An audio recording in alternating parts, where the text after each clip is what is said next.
100కు పైగా దీర్ఘకాలిక సమస్యలకు ఎటువంటి ఆపరేషన్ దుష్ప్రభావాలు లేకుండా హోమియోపతి చికిత్స వస్తున్నాను. ఆ టైంలో ప్రెసిడెంట్ బుష్ ఒక ఆర్డర్ సైన్ చేశారు అండ్ లేటర్ కాంగ్రెస్ అది అప్రూవ్ చేశారు. అమెరికాలో చాలా టైప్స్ వీసాస్ ఉన్నాయి. ఇప్పుడు మీరు ఎక్కడికైనా వెళ్తుంటే మీరు వీసా అప్లై చేయాల్సి వస్తుంది. భారతదేశం నుంచి వెళ్ళేటోళ్ళు కొంతమందికి ఫర్ ఎగ్జాంపుల్ థాయిలాండ్ వెళ్ళాలనుకోండి, వీసా ఆన్ అరైవల్ అని ఉంటుంది. నేను అక్కడ పనిచేస్తాను, నాకు తెలుసు. వీసా ఆన్ అరైవల్ అంటే అక్కడ వెళ్ళంగానే ఎయిర్పోర్ట్లోనే 2200 బాట్లు కట్టేసి, అంటే వాళ్ళ కరెన్సీ కట్టేసి ఫామ్ ఫిల్అప్ చేసి మీకు అక్కడే స్టాంప్ కొట్టి వీసా ఇచ్చేస్తారు. That is visa on arrival. మిగతా కంట్రీస్కి ముందే వీసా అప్లై చేయాల్సి వస్తుంది. ఫర్ ఎగ్జాంపుల్ ఇప్పుడు దుబాయ్కి వెళ్తున్నాను అనుకోండి, యూఏకి వెళ్తాను, మీరు ముందే వీసా అప్లై చేయాల్సి వస్తుంది. ఇంకా ఎక్కడైనా major countries, European countries.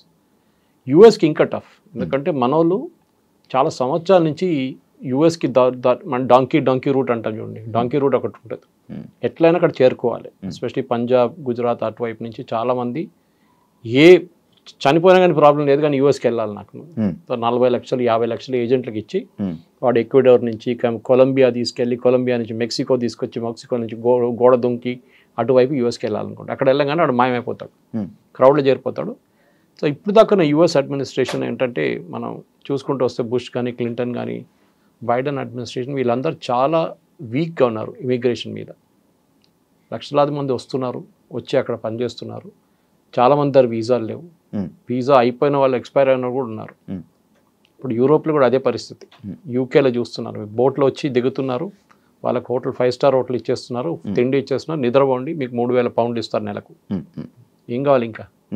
Somalia నుంచి, సూడాన్ నుంచి, ఆఫ్రికా నుంచి అందరూ వచ్చి అక్కడ పడుతున్నారు, ఆఫ్ఘనిస్తాన్ నుంచి కూడా. కానీ యూఎస్కి ఎందుకు వెళ్తారు? ఒకటి అక్కడ వెళ్ళే ఒక ఆస్పిరేషన్ ఒకటి ఉంటుంది కొంతమందికి, ఒకటి ఎడ్యుకేషన్. మన దగ్గర నుంచి వెళ్ళే స్టూడెంట్స్లో, ఇది నేను చెప్పట్లేదు, మీరు డేటా తీసుకోవచ్చు, మొన్న కూడా మోహన్ దాస్ పై గారు చెప్పారు. మన దగ్గర నుంచి వెళ్ళే స్టూడెంట్స్లో 90% మంది 3rd గ్రేడ్ యూనివర్సిటీస్కి వెళ్తారు యూఎస్లో. సర్టిఫికేట్ ప్రింట్ చేసే పేపర్ కూడా విలువ ఉండవు. అక్కడ కార్నల్ ఉంది, అక్కడ పెద్ద పెద్ద ఇన్స్టిట్యూట్, యూపెన్ ఉంది, చాలా మటుకు ఇన్స్టిట్యూట్స్, బూత్, చాలా పెద్ద పెద్ద ఇన్స్టిట్యూట్స్ ఉన్నాయి అక్కడ, యూనివర్సిటీస్ ఉన్నాయి. అక్కడెక్కడ వెళ్లకుండా పేరే వినలేని ఇన్స్టిట్యూట్కి వెళ్తాడు, ఎందుకంటే వాడి అడ్మిషన్ అక్కడే దొరుకుతుంది. కార్నల్ నుంచి అట్లాంటి పెద్ద పెద్ద ఇన్స్టిట్యూట్స్లో మీకు మెరిట్లోనే మీకు అడ్మిషన్ వస్తుంది, మీ రికమెండేషన్ మీద ఉంటుంది. అంటే మీ ప్రొఫెసర్స్ రికమెండ్ చేయాల్సి వస్తుంది. వాళ్ళ సెలెక్షన్ ప్రాసెస్ చాలా టఫ్, బహుశా మీకు స్కాలర్షిప్ కూడా ఇస్తారు. మన వాళ్ళు ఏం చేస్తారు, ఫస్ట్ స్టెప్లో యూఎస్కి ఎందుకు వెళ్తారంటే చదువు అని చెప్పి వెళ్తారు. అక్కడ చదువు ఫినిష్ చేయగానే ఎంఎస్ వెళ్తే ఎంఎస్ ఫినిష్ చేస్తారు, కొంతమంది పిహెచ్డి లెవెల్ కూడా వెళ్తారు. అక్కడ వెళ్ళిన తర్వాత వాళ్ళు ఏం చేస్తారు, ఓపీటీ అని ఒక దాన్ని అప్లై చేస్తారు, ఆప్షనల్ ప్రాక్టికల్ ట్రైనింగ్. ఆ ప్రాక్టికల్ ట్రైనింగ్ ఏంటంటే మీరు చదువుకున్న సబ్జెక్ట్, ఫర్ ఎగ్జాంపుల్ రోబోటిక్స్ చదువుకున్నారు, ఆ రోబోటిక్స్ని మీరు ప్రాక్టికల్గా లైఫ్లో ఇంప్లిమెంట్ చేయలేదు, మీరు థియరీ నేర్చుకున్నారు. నేర్చుకోవాలంటే ఒక రోబోటిక్స్ పనిచేస్తున్న కంపెనీ దగ్గర పని చేసుకుంటే మీకు కొంచెం ఎక్స్పీరియన్స్ వస్తుంది, మీరు చేసిన డిగ్రీ కూడా విలువ ఉంటుంది. అక్కడ వెళ్తారు, 2 సంవత్సరాలు యూజ్లీ ఉంటే దాన్ని ఎక్స్టెండ్ కూడా చేసుకోవచ్చు కొంచెం. అది కూడా మన వాళ్ళు మిస్యూజ్ చేశారు. దాని తర్వాత ఏం చేస్తారు, మెల్లగా H1Bకి అప్లై చేస్తారు. అంటే H1B మీరు అప్లై చేయలేరు, H1B has to be applied by the company. మిమ్మల్ని తీసుకెళ్లాల్సి అనుకుంటే కంపెనీ వాళ్ళు అప్లై చేస్తారు. అక్కడ కూడా పెద్ద ర్యాకెట్ ఉంది. ఇది ఏం జరిగిందంటే H1B ఎందుకు తీసుకొచ్చారు, అమెరికాలో stem, that is science, engineering, technology and మ్యాథ్స్లో వాళ్ళ దగ్గర షార్టేజ్ ఉందని చెప్పి వాళ్ళ నేషనల్ సైన్స్ ఫోరం, వాళ్ళ ఫౌండేషన్ 160,000 మంది తక్కువ ఉన్నారని చెప్పి 1990లో ఒక స్టడీ చేశారు. మా దగ్గర అంత ఇంజనీరింగ్ గ్రాడ్యుయేట్స్ లేరు, వస్తున్న వాళ్ళకి స్కిల్స్ లేవు, సో మేమేం చేయాలి, అమెరికన్ ఐటీ కంపెనీస్ అంటున్నారు, మేము బయట నుంచి తెప్పించుకుంటాము, వాళ్ళకి ఇదే జీతం మేము కూడా ఇస్తాము. అంటే అమెరికాలో ఒక అమెరికన్ వర్కర్కి $80,000 జీతం అనుకోండి, 80 $1,00,000 ఒక సంవత్సరానికి జీతం ఉంటే మేము కూడా అదే తీసుకొస్తున్న ఎంప్లాయీ కూడా అదే ఇస్తామని చెప్తారు. కానీ చేసేది అది కాదు. ఒకసారి తీసుకొచ్చిన తర్వాత ఆయనకి అది ఇచ్చే డాలర్ కన్నా ½ ద శాలరీ ఇస్తారు. వాడు వచ్చేసిండు కాదు, ఎక్కువ మాట్లాడలేడు. ఇప్పుడు ఏమనంటే నిన్ను పంపించేస్తా వాపస్ అంటాడు. ఆడు భయపడి పని చేస్తారు, అమ్మాయి ఉండని అబ్బాయి ఉండని. ఇది మిస్యూజ్ జరుగుతుంది, చాలా సంవత్సరాల నుంచి జరుగుతుంది. ఇప్పుడు ఇవాళ వచ్చిన న్యూస్ ప్రకారం ఫైర్ వాల్ అని చెప్పి ఒకటి లాంచ్ చేశారు యూఎస్. మేజర్ ఇన్వెస్టిగేషన్ స్టార్ట్ అవుతుంది నిన్నటి నుంచి. వాళ్ళ యూఎస్ లేబర్ డిపార్ట్మెంట్ ప్రతి వీసా, ప్రతి H1B కానీ మిగతా వీసాలు కూడా ఇష్యూ చేయడానికి వాళ్ళకి జీతం ఎంత, వాళ్ళు ఎప్పుడు వచ్చిండ్రు అని మొత్తం బయట హిస్టరీ, జాగ్రఫీ అంతా బయట తీస్తున్నారు. దీంతో బహుశా ఒక 50% ఇండియన్స్ పట్టుబడతారు. 100 ఒక మాయమైపోతారు, ఇప్పుడే మాయమైపోతారు చాలా మంది. ఎందుకంటే వాళ్ళందరూ గాయమైపోతారు అక్కడి నుంచి. అవును సార్. సార్ గత ఒక మూడు నెలల క్రితము లైక్ ఇదే స్టూడెంట్స్ లైక్ స్టూడెంట్ వీసా మీద వెళ్ళి వర్క్ చేస్తున్నారని చెప్పి అప్పుడు కూడా కొన్ని వెళ్ళి ఇమిగ్రేషన్ 47 మందిని పంపించేశారు. ఆ ఇష్యూస్ అవుతున్నాయి. దానివల్ల ఏమైనా ఎఫెక్ట్ ఏమైనా ఉందా సార్? అదే మిస్యూజ్ అండి. అంటే మీరు పని చేయడానికి మీకు లీగల్గా రూల్స్ ఉంటుంది. ఈవెన్ కెనడాలో మీకు ఉంది, ఆస్ట్రేలియాలో కూడా ఉంది. కెనడా ప్రాబ్లం ఏంటంటే పాపులేషన్ చాలా తక్కువ, వాళ్ళ దగ్గర పని చేయడానికి మనుషులు లేరు. ఓకే. వాళ్ళ దగ్గర న్యాచురల్, ఎందుకంటే కెనడాలో మీరు ఉండే పరిస్థితిలో కొన్ని స్టేట్సే ఉన్నాయి అనమాట. కొన్ని ఏరియాస్లోనే మీరు ఉండొచ్చు. మీతో అంతా చాలా హార్ష్ వెదర్, -30 -40కి వెళ్ళి అక్కడ ఉండలేరు. చైనాలో ఉన్న కెనడాలో ఉన్న కొన్ని సిటీస్లోనే అందరు ఉంటారు. వాళ్ళకి ఫామ్ ల్యాండ్ ఆపరేట్ చేయడానికి అంటే పెద్ద పెద్ద వందలాది ఏకర్ల ఎవరు లేరు నడిపారు. సో పంజాబ్ నుంచి చాలా మందిని తీసుకెళ్లారు. And they are hard working. వాళ్ళు వెళ్ళి మొత్తం దీని అంతా ట్రాక్టర్ పెట్టి అంతా సాఫ్ చేసి ప్రొడక్షన్ మొదలు పెట్టారు. నెక్స్ట్ వేవ్ ఎడ్యుకేషన్ కోసం వెళ్ళారు. యూఎస్ యూనివర్సిటీలో అడ్మిషన్ రాని వాళ్ళు కెనడాకి వెళ్ళారు. ఐడియా ఇస్ కెనడాలో ఉండి మెల్లగా యూఎస్కి దూరిపోదాం, ఎవడు పట్టుకోడు నన్ను. ఎందుకంటే Canada US border open border, అంత పెద్ద చెక్కింగ్ ఏం లేదు. Okay okay. మీరు ఈజీగా మాయమైపోవచ్చు. అక్కడ వెళ్ళి గాయపేసి మీరు సడన్గా యూఎస్లో కనిపిస్తారు నెక్స్ట్ డే. యూఎస్లో ఉన్న ఐస్ అంటే డిపార్ట్మెంట్ కూడా ఉంది, వాళ్ళ ఇమిగ్రేషన్ కస్టమ్స్ అండ్ ఎన్ఫోర్స్మెంట్. వాళ్ళు ఏం చేస్తారంటే చెక్ చేయాలని రూల్ వాళ్ళ దగ్గర ఉంది, కానీ ఇప్పుడు దాకా అది చేయలేదు. ట్రంప్ వచ్చిన తర్వాత ఇప్పుడు మీరు చూస్తున్నారు లాస్ ఏంజలీస్ కానివ్వండి, న్యూయార్క్ కానివ్వండి, వాషింగ్టన్ డీసీ కానీ రేట్ల మీద రేట్లు నడుస్తున్నాయి.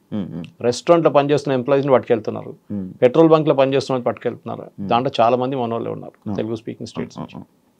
ఈ ప్రాబ్లం మీకు కేరళలో కనిపించదు. కేరళ నుంచి వచ్చే H1B మీద వెళ్ళే వర్కర్స్ అందరూ నర్సెస్. యూఎస్లో నర్సెస్ పెద్ద షార్టేజ్ ఉంది. ఓకే. యూరోప్లో కూడా ఉంది same problem. Okay. Second doctors కూడా తక్కువ ఉన్నారు వాళ్ళ దగ్గర. సో డాక్టర్స్ మన దగ్గర తీసుకెళ్తారు. కానీ దీని లాజిక్ ఏంటి? H1B అనగానే highly skilled worker, exceptional skill మీకు ఉందన్నమాట. ఏ ఫీల్డ్ అయినా మీ ఫీల్డ్ నుంచి. మన దేశంలో H1B అనగానే అందరు ఐటీతో ఈక్వేట్ చేస్తారు. కాదు, H1B is for all fields. మీరు ఒక great musician, great sound recordist, okay, లేకుంటే మీరు సైంటిస్ట్, మీరు ఆస్ట్రోఫిజిస్ట్, మిమ్మల్ని కూడా H1Bలో తీసుకెళ్తారు. అక్కడ ఉన్న యూనివర్సిటీస్ తీసుకెళ్ళచ్చు, అక్కడ ఉన్న కంపెనీలు తీసుకెళ్ళచ్చు. ఒక 10-15 సంవత్సరాల ముందు ఈ అకాడమిక్ వాళ్ళని H1B కోటా నుంచి తీసేశారు. అంటే H1Bకి ఫర్ ఎగ్జాంపుల్ 64,000 లేకుంటే 80,000 వీసాలు ఉన్నాయి అనుకుంటే ఒక సంవత్సరానికి లిమిట్ ఉంటుంది. అకాడమిక్ వాళ్ళని దాన్ని తీసేశారు, దాన్ని కలపలేదు, సపరేట్గా పెట్టుకున్నారు. వాళ్ళకి లిమిట్ లేదు. బికాస్ అకాడమిక్స్లో బెస్ట్ ప్రొఫెసర్స్ కావాలంటే మేము బయట నుంచి తెచ్చుకోవాలని మా దగ్గర లేరండి. రేపు ఫర్ ఎగ్జాంపుల్ అమెరికాలో ఒక సాంస్క్రిట్ సబ్జెక్ట్ నేర్పియాలి ఒక యూనివర్సిటీలో అంటే వాళ్ళు ఎక్కడి నుంచి తీసుకొస్తారు? సాంస్క్రిట్ ప్రొఫెసర్ భారతదేశం నుంచి తీసుకురావాలి కదా, ఇక్కడి నుంచి తీసుకొస్తారు. స్పానిష్ ప్రొఫెసర్ గారు వాళ్ళు సౌత్ అమెరికా నుంచి తీసుకొస్తారు. ఓకే, సో అదే కదా ద మెయిన్ ప్రాబ్లమ్ ఇస్ మన దగ్గర ఈ ఫస్ట్ అండర్స్టాండింగ్ లేదు. ఎస్పెషల్లీ తెలుగు స్పీకింగ్ స్టేట్స్లో H1B వీసా అనగానే as a matter of right అనుకుంటున్నారు వాళ్ళు. మా రైట్ అది, మా అధికారం, మాకు అది. ఇది ఎట్లయిపోయిందంటే మీరు రీప్లేస్ చేస్తున్న ఎవరిని అక్కడ. H1B is meant to replace an American worker. అమెరికాలో ఉన్న వాళ్ళ సిటిజన్ ఉద్యోగం నీకు ఇస్తున్నారు. ఎందుకు? వాళ్ళ దగ్గర స్కిల్ లేదు, వాడు నేర్చుకోలేదు, వాడు కాలేజ్కి వెళ్ళలేదు, మా దగ్గర అంత సైంటిస్ట్ లేరు, లేకుంటే అంత ఇంజనీర్ లేరు, వీరిని తీసుకుంటున్నాము. పెటిషన్ ఫైల్ చేసి ఆర్గ్యూ చేయాల్సి వస్తుంది కంపెనీ ఇమిగ్రేషన్ ముందు. నేను ఎందుకు తీసుకొస్తున్నా అంటే ఒక లీగల్ కేసు లాగా ఆర్గ్యూ చేయాలి. చూడండి ఈయన క్వాలిఫికేషన్ ఇంత, ఇదంతా, ఆయన ఇది చేస్తున్నాడు, అది చేస్తున్నాడు చెప్పి ఆర్గ్యూ. లాస్ట్ వాళ్ళు కన్విన్స్ అయితే మీకు H1B ఇస్తారు. Okay sir. ఇప్పుడు H1B వీసా $1 lakh పెట్టడానికి రీజన్ ఏంటి సార్? దానివల్ల ఏమైనా ఇండియాకి ఏమైనా లాస్ ఉందా? ఇండియా అని కాదు, ఇప్పుడు ఇక్కడి నుంచి వెళ్ళే దాంట్లో 82% మంది ఇండియన్స్. ఓకే, అంటే 70 దాకా పెట్టుకోవచ్చు మనం, ఇంక్లూడింగ్ చైనీస్. ఇట్స్ 82 నా. చైనీస్ 12 ఉన్నారు. మనం 70% మన వాళ్ళే. ఇద్దరు కలిపితే మెజారిటీ మనం చైనా. ఎందుకు పెడుతున్నారంటే ఫస్ట్ ఆఫ్ ఆల్ ట్రంప్కి ఎలక్షన్ క్యాంపెయిన్ టైంలో ట్రంప్ చెప్పారు అప్పుడు H1B మిస్యూస్. H1B వీసా కాదు, వీసా తీసేయలేదు, ఇంకా వీసా అక్కడనే ఉంది, తీయలేరు. ఎందుకంటే అది కాంగ్రెస్ అప్రూవల్ కావాలి దానికి, వాళ్ళ పార్లమెంట్లో. H1B ఉంది కానీ మిస్యూజ్ చేస్తున్నారు. సో దానికి నేను ఆ మిస్యూజ్ అరకట్టడానికి చేస్తున్నా ఈ పని. అంటే మీరు నిజంగా $1,00,000 కడితే మీరు బెస్ట్ ఎంప్లాయీని తీసుకొస్తారు మీరు. ఇప్పుడు ఎట్లయిపోయిందండి, కోవిడ్ తర్వాత మనం ఎక్కడ కూర్చొని పని చేసుకోవచ్చు. అదొకటి పెద్ద లెసన్ కోవిడ్లో. ఎక్కడైనా ఏ ఫీల్డ్ అయినా కానీ మీరు ఎక్కడ కూర్చొని పని చేసుకోవచ్చు. జూమ్ అనే సబ్జెక్ట్, జూమ్ అనే ఒక కాన్సెప్ట్ కూడా మనకు తెలియదు దానికన్నా ముందు. జూమ్ కాల్ అనగానే ఈవెన్ నార్మల్ వీడియో కాల్స్ ఇప్పుడు జూమ్ కాల్ అంటాం, స్ట్రీమ్ యార్డ్ వాళ్ళు కూడా జూమ్ కాల్ అంటారు. ఒకప్పుడు వీడియో కాల్స్ కోసం వాడేవాళ్ళు జూమ్ కాల్. ఇప్పుడు చూడండి అది ఎట్లా అయిపోయిందంటే పేపర్ చదవడం మానేశారు చాలా మంది కోవిడ్ టైంలో. దాని తర్వాత పేపర్ సర్క్యులేషన్ పడిపోయింది, 50% ఉంది ఇప్పుడు కూడా, ఇంప్రూవ్ కాలేదు, రికవర్ కాలేదు వాళ్ళు. ఇది ప్రాబ్లం ఎక్కడ వచ్చిందంటే ఈ వీసా టైంలో ఇప్పుడు యూఎస్కి తీసుకెళ్లే దాంట్లో ఈ కోవిడ్ తర్వాత కూడా చాలా మట్టుకు అక్కడున్న వెళ్తున్న వాళ్ళు ఇక్కడ నుంచి వెళ్తున్న వాళ్ళ క్వాలిఫికేషన్ చాలా తక్కువ.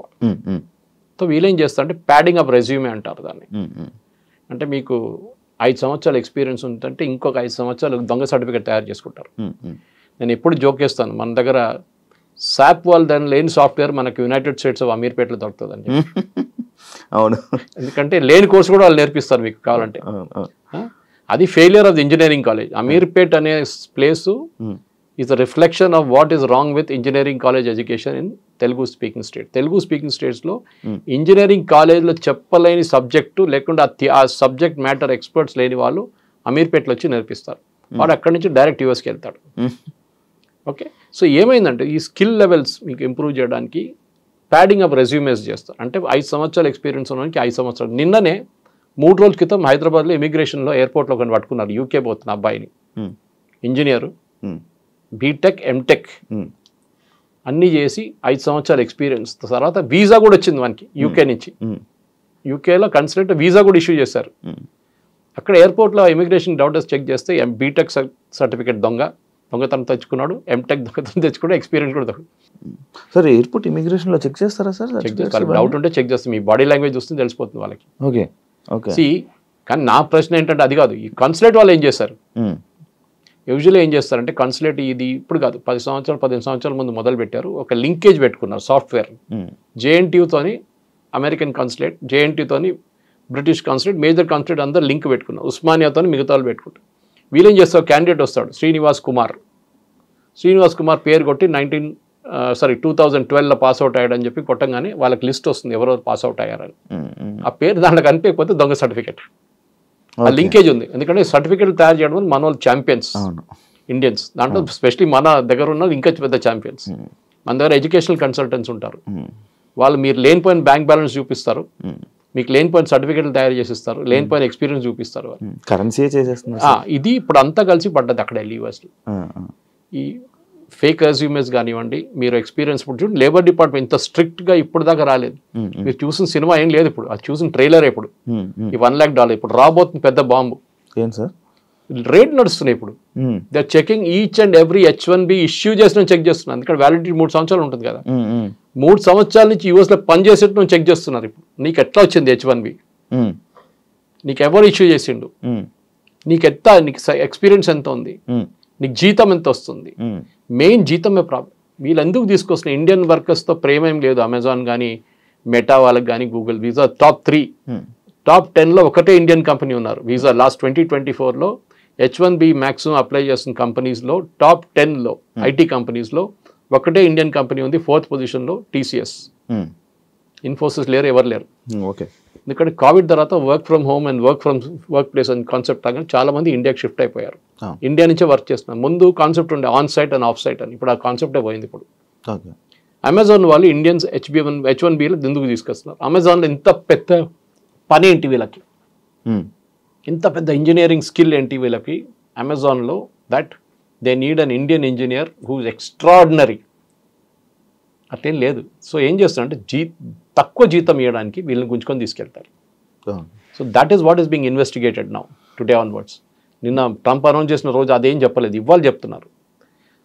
జెన్యున్గా ఉన్న వాళ్ళని తీసుకెళ్ళండి, ఎవరికి అబ్జెక్షన్ లేదు. కానీ H1B is not a matter of right. మీకు అర్హత నాకు ఇచ్చే ఉండాలని చెప్పి ఎవడు చెప్పట్లేదు. వీసా ఈజ్ అ రైట్ కాదు. Visa is a kind of మీకు ఇస్తే ఇస్తారు, లేకుంటే లేదు.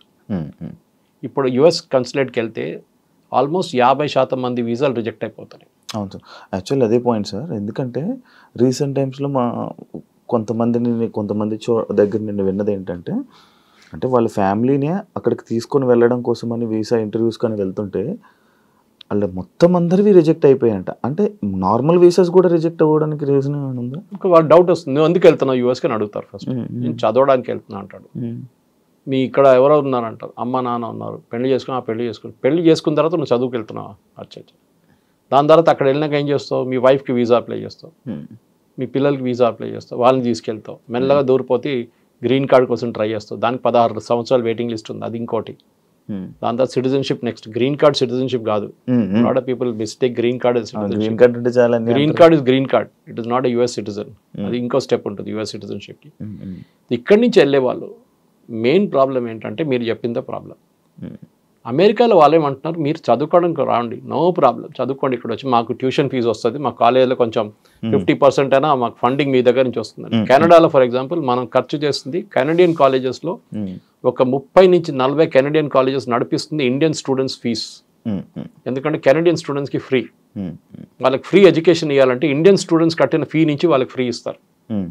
రాకపోతే ఏం చేస్తారు, మొత్తం కాలేజ్ మునిగిపోతుంది. అదే నడుస్తుంది ఇప్పుడు కెనడాలో కూడా. ఎందుకంటే ట్రూ వాల్యూ తెలిసిపోయింది అందరికీ. అక్కడున్న నేను చెప్పాను కదా, ప్రింట్ చేయడానికి కూడా అర్హత లేని కాలేజీలు అక్కడ ఉన్నారు పేరుతో. చెప్పకపోతే పెద్ద స్టోరీ. మన దగ్గర ఒక రేడ్ జరిగింది మొన్న కెనడాలో, యూఎస్లో కూడా జరిగింది, ఇప్పుడు కదా 2 సంవత్సరాల ముందు. ఆ యూనివర్సిటీ లేదంట, పేపర్లోనే లేవు. పేపర్ ఇచ్చిండు, సర్టిఫికేట్ ఇచ్చిండు, వీసా ఇచ్చేసిండు, అన్నీ తీసుకెళ్ళి ఇక్కడ కోర్సు కూడా కంప్లీట్ చేసిన యూనివర్సిటీ లేదు అసలు. ఒక ఆడిటోరియం ఉందంట, ఆడిటోరియం అందరు తీసుకెళ్ళి కూర్చోబెడతారంటే ఒకడు వచ్చి 1 గంట సేపు చెప్పేసి వెళ్ళిపోతారు, అయిపోయింది ఆ రోజు క్లాస్. ఇట్లాంటి ఫ్రాడ్ నడుస్తుంది. అట్లా చాలా ఉన్నాయి ఇట్లాంటివి. సో ఇప్పుడు యుఎస్ గవర్నమెంట్ ట్రంప్ని తప్పుపట్టలేమండి. నేను మళ్ళీ అదే సబ్జెక్ట్కి వస్తున్నాను. బంగ్లాదేశ్ వచ్చి ఇండియాలో వచ్చి మీ ఉద్యోగం తీసుకెళ్తే మీకు ఎట్లా ఉంటుంది? అదే కదా మనం అప్పుడు అంటున్నాం, బంగ్లాదేశ్ని పంపేయండి, రోహింగ్యాలను ఇక్కడ ఏం చేస్తున్నాం వాళ్ళు పంపేయండి అని. మా ఉద్యోగం వాళ్ళు తీసుకెళ్ళిపోతున్నారు. కరెక్ట్, కొట్టాల్సింది వాళ్ళు పంపించారు, కానీ మన వాళ్ళని కొట్టారని చెప్పట్లేదు నేను. నేనే అంటున్నా అంటే మీరు లీగల్గా వెళ్తే ప్రాబ్లం లేదు. 10 మందిలో 5 మంది లీగల్గా వెళ్తే 5 మంది ఇల్లీగల్గా వెళ్తున్నప్పుడు ఈ 10 మంది పేరు కూడా ఖరాబ్ అయిపోతుంది అంతా. సార్ అంటే అందరు బ్లాక్ మార్క్ అయిపోతారు. సార్ అంటే మన ఇండియాలో ఉన్న కొంతమంది ఏమనుకుంటున్నారంటే ఈ బ్రిక్స్ నోట్ అని కొత్తగా ఈ మధ్య వస్తుంది కదా సార్, ఆ నోట్ వల్లనే ఇవన్నీ ట్రంప్ కావాలని మన ఇండియా మీద కక్షపాతంతో చేస్తున్నాడు అని చెప్పి BRICS note first of all లేదు. ఏంటి బ్రిక్స్ నోట్ అని ఏ నోట్ లేదు. అది ఏం సార్ మరి? బ్రిక్స్ వాళ్ళ ఇంటర్ కరెన్సీ ఎక్స్చేంజ్ కోసం భారతదేశం బ్రెజిల్తో ట్రేడ్ చేసుకోవడానికి డాలర్ కాకుండా మనం ఇంకే కరెన్సీ వాడుకోవచ్చు. ఫర్ ఎగ్జాంపుల్ రష్యాతో మనం ట్రేడ్ చేస్తున్నాడు. రష్యా స్విఫ్ట్ సిస్టమ్ అనే ఒక ఇంటర్నేషనల్ సిస్టమ్. మీరు ఇప్పుడు ఒక ఇంటర్ కంట్రీ ట్రాన్స్ఫర్ చేస్తే ఇక్కడ నుంచి మీరు యూఎస్కి వచ్చి డబ్బులు పంపిస్తున్నారు, మీ తమ్ముడు అక్కడ చదువుకుంటున్నాడు, మీరు ఆయనకి ఫీజు ఇక్కడ నుంచి పంపిస్తున్నారు, మీరు బ్యాంక్ వెళ్ళి డబ్బులు కట్టి వాళ్ళ బ్యాంక్కి ట్రాన్స్ఫర్ చేస్తారు. ఆ వర్క్ చేస్తున్న సిస్టమ్ పేరు స్విఫ్ట్, ఇంటర్నేషనల్ సిస్టమ్. రష్యాని బ్యాన్ చేసి పడేశారు దాని నుంచి, ఎందుకంటే యుక్రెయిన్ వార్ స్టార్ట్ చేయగానే. ఇప్పుడు రష్యా డబ్బులు మనం రష్యాకి ట్రాన్స్ఫర్ చేయలేము. మనం ఏం చేస్తాం, సరే మేము రూపీలో పే చేస్తాం మీకన్నా, డైరెక్ట్ బ్యాంక్ ట్రాన్స్ఫర్ రూపీ నుంచి మా స్టేట్ బ్యాంక్ నుంచి మీ రష్యన్ బ్యాంక్కి ఇచ్చేస్తారు. కానీ రూపీ, డాలర్ కదా, డాలర్ కాగానే స్విఫ్ట్ నుంచి వెళ్ళాల్సి వస్తుంది. అవునవును, స్విఫ్ట్ నెంబర్ అనేది స్విఫ్ట్ SWIFT అని ఉంటుంది, ఆ నెంబర్ లేదు ఇప్పుడు రష్యా. సో మనం ఏం చేస్తాం trade. So BRICS is that only. BRICS ఏమన్నా ఆల్టర్నేటివ్ కరెన్సీ కాదు, ఏదో కొత్త కరెన్సీ యూరో తీసుకురావట్లేదు ఇక్కడ. We're trying to kind of evolve a different system. For example మనం ఇరాన్తో ట్రేడ్, ఇప్పుడు ఇరాన్ లేదనుకోండి దీని బ్రిక్స్లో, కానీ చెప్తున్నా ఇరాన్తో మనం ఫస్ట్ ఆయిల్ ట్రేడ్ చేసినప్పుడు అమెరికా వాళ్ళు బ్యాన్ పెట్టినప్పుడు న్యూక్లియర్ డీల్తోని ఏం జరిగిందంటే ఇరాన్ ఏమన్నారు, ఫస్ట్ వాళ్ళ లోకల్ కరెన్సీలో మనం ఇచ్చేస్తే చాలన్నారు, మనం ఇచ్చాం. దాని తర్వాత మనం చెప్పాం అది కూడా చేయలేము, యూఎస్ చాలా ప్రెషర్ పెడుతున్నా అంటే ఒక పని చేయండి, మాకు బియ్యం కావాలి, మాకు ఇన్ని టన్స్ మిలియన్ టన్స్ బియ్యం కావాలి, మీ దగ్గర ఆ బియ్యం మాకు ఇచ్చేసేయండి, మేము మీకు ఆయిల్ ఇచ్చేస్తాం. బార్టర్ ట్రేడ్ అంటాం అన్న, పాత సిస్టమ్లో అట్లనే ఉండే, మీరు అది ఇచ్చి మీరు తీసుకు. సో ఈ బ్రిక్స్తో దీనికి సంబంధం లేదు. ట్రంప్కి కోపం ఏంటంటే ఆ లాబీ చాలా పవర్ఫుల్ అయిపోతుంది, దాంట్లో రష్యా అండ్ సౌత్ ఆఫ్రికా అస్సలు పడదు, చైనా ఇంకా పడదు, మిగిలింది ఎవరు? ఇండియా కదా. ఇండియా మీద టార్గెట్ చేస్తారు. సో ఇండియాని టార్గెట్ చేయడంలో ఇండైరెక్ట్లీ వీళ్ళు ముగ్గురు ఉన్నారని చెప్పి టార్గెట్ చేస్తున్నారు. కానీ బ్రిక్స్కి దీనికి సంబంధం లేదు. It is nothing do with it is basically ఆయన ఎలక్షన్ క్యాంపెయిన్లో చెప్పిన మాట చేస్తున్నాడు. ఎలక్షన్ క్యాంపెయిన్లో చెప్పాడు, నేను రాగానే ఇమిగ్రేషన్ పెట్టి H1B వాళ్ళని అందరిని తీసేస్తా అని చెప్పి. అప్పుడు డిఫెండ్ చేయడానికి వచ్చిన ఎవరు? Elon Musk. ఎలాన్ మస్క్ ఏమన్నారంటే H1B వర్కర్స్ వస్తున్న దాంతో పాటు మనకి యుఎస్లో ఇన్నోవేషన్ ఇంప్రూవ్ అవుతుందన్నారు, విచ్ ఇస్ కరెక్ట్. ఇక్కడి నుంచి ఫస్ట్ ఎర్లీ స్టేజెస్లో H1Bలో 90s అండ్ ఎర్లీ 2000 వెళ్ళిన వాళ్ళు చాలామంది ఇన్నోవేటివ్ ప్రోడక్ట్స్ తీసుకొచ్చారు. మన దేశంలో ఒక్క ఇన్నోవేటివ్ ప్రోడక్ట్ కూడా మీరు చెప్పండి ఏదైనా తయారు చేసింది? ఒక ఐప్యాడ్ తయారు చేసామా మనం? ఐపాడ్ తయారు చేస్తామా? ఏం తయారు చేస్తాం చెప్పండి మనం? We are services country. ఐటీ కూలీ అని నేను వర్డ్ వాడను, అది it is a derogatory word. కానీ మనం చేస్తున్న సర్వీసెసే. అక్కడ ఉన్న అమెరికన్ కంపెనీకి ఇక్కడ నుంచి అవుట్ సోర్స్ చేశారు, మనం సర్వీస్ చేస్తున్నాం. వాళ్ళ బ్యాక్ ఎండ్ మెయింటైన్ చేస్తున్నాం, వాళ్ళ అకౌంట్స్ మెయింటైన్ చేస్తున్నాం, అకౌంట్ రిసీవబుల్స్ మెయింటైన్ చేస్తున్నాం, అన్నీ మనం చేస్తున్నాం ఇక్కడ నుంచి. అంతే. అదే సార్, ఇప్పుడు ఇండియా అదే యుఎస్ వాళ్ళకి మన ఇండియా మీద కక్ష లేకపోతే యాపిల్ కంపెనీ ఇండియాలో పెడతానంటే లేదు యుఎస్లోనే పెట్టాలని చెప్పి అది ఇష్యూ చేశారు కదా, మరి అది ట్రంప్ చేస్తాడు కదా. సిద్ధరామయ్య ఏమో బెంగళూరులో పెట్టమంటారు, మన కంట్రీలోనే కాంపిటీషన్ ఉంది. అమెరికా ఏమంటారు, మా ఆధార్ పెట్టండి, మా దగ్గర 50,000 మందికి ఉద్యోగం వస్తుంది, ఇక్కడ పెట్టండి అని. అక్కడ ఎందుకు పెడుతున్నావు అని చెప్తారు. చెప్పాల్సిన చెప్తాడు అంతే, వినాల్సిన వింటాడు. అంటే ఇలాంటి సిచ్యువేషన్స్ ఒకటి చూసుకుంటే అది Trump is a business man. ఆయన real estate dealer, real estate company నడిపిస్తాడు. ఆయన మాట్లాడే లాంగ్వేజ్ అది ఇది అంటే చేస్తావా లేదా అట్లా మాట్లాడతారు డైరెక్ట్. మన దగ్గర రియల్ ఎస్టేట్ అట్లా కాదు, కానీ ట్రంప్ లాంగ్వేజ్ అది. ఇదో స్ట్రైట్ ఫార్వర్డ్ డీలర్. నాకు ఎంత వస్తుంది చెప్పు, నీకు ఇంత ఇస్తాను నేను కథ. ఇది డీల్ అన్నమాట. సో ట్రంప్ చేసేది అన్ని ఆయనకి అమెరికన్. నేను కూడా సిఎన్ఎన్ ఒక ఒపీనియన్ పోల్ వచ్చింది చూశాను నేను. And CNN is anti Trump. దాంట్లో కూడా చాలా మంది అమెరికన్ ట్రంప్ని సపోర్ట్ చేస్తున్నారు ఇప్పుడు. 2-3 దాంట్లో. ఒకటి ఎకానమీ, సెకండ్ క్రైమ్. చాలా క్రైమ్ ఎక్కువ ఉండే అక్కడ, ఎస్పెషలీ వెనిజువేలా నుంచి వచ్చిన గ్యాంగ్లు, కొలంబియన్ గ్యాంగ్స్ వచ్చి అక్కడ రేప్లు, మర్డర్లు అన్నీ చేశారు యూఎస్లో చాలా సిటీ. వాళ్ళందరినీ పంపించేశారు, మిగతా వాళ్ళని అందరు జైలు వేసేసారు. మూడవది ఎంప్లాయ్మెంట్ టు యూఎస్. అది ఇంకా వాళ్ళు హోప్లో ఉన్నారు. యూఎస్లో మ్యానుఫ్యాక్చరింగ్ తిరిగి రాదు, మర్చిపోండి. కార్ మ్యానుఫ్యాక్చరింగ్ రాదు, స్టీల్ మ్యానుఫ్యాక్చరింగ్ రాదు. చైనా తీసుకెళ్ళిపోయింది, అది ఒకవైపు మెక్సికో తీసుకెళ్ళిపోయింది, ఇంకోవైపు కెనడా తీసుకెళ్ళిపోయింది.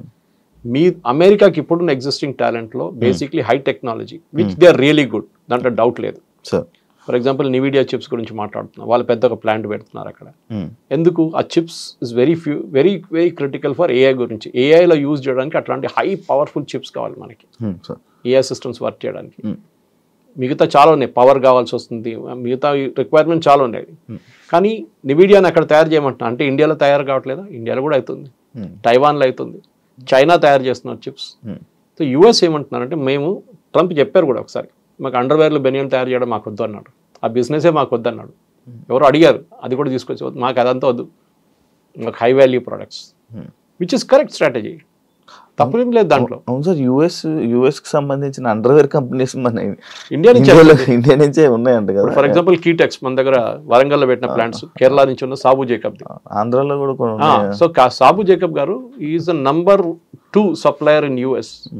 అక్కడున్న మేజర్ సూపర్ మార్కెట్స్కి, మాల్స్కి, అక్కడున్న మేజర్ ఇంపోర్ట్ కంపెనీస్కి సప్లై చేసే children's inner wear little star అంట ఆ బ్రాండ్ని.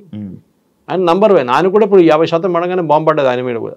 ఆయన ఏం చేస్తాడు, ఇండియాలో స్టార్ట్ చేసేసాడు అమ్మమ్మడు. ఇప్పుడు దాకా ఇండియాలో అమ్మలేదు, ఇప్పుడు ఇండియాలో ఒక్కొక్క రోజు 3-4 ఓపెన్ చేస్తున్నాడు అవుట్లెట్స్.